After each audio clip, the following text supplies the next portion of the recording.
To enable Wi-Fi scan throttling in Samsung Galaxy S20, open settings, swipe up or down home screen to access the app screen, and then tap settings.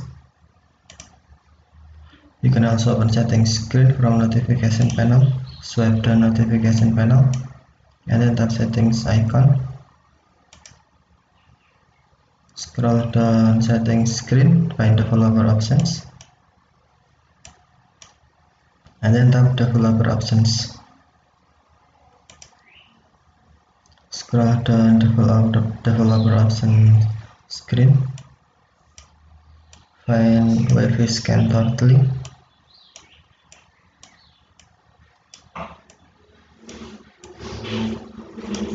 and then to enable Wi-Fi scan throttling, tap switch until blue, or to disable, tap switch until white. Saves battery and improves network performance.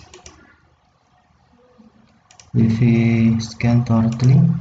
The move limits how often apps can scan Wi-Fi, be it for an integral system features to improve connectivity or to save battery life. The throttling means foreground apps can only run for Wi-Fi scan every 2 minutes, while background apps are only allowed to run a scan once every 30 minutes. Okay, thank you for watching. Have a nice day.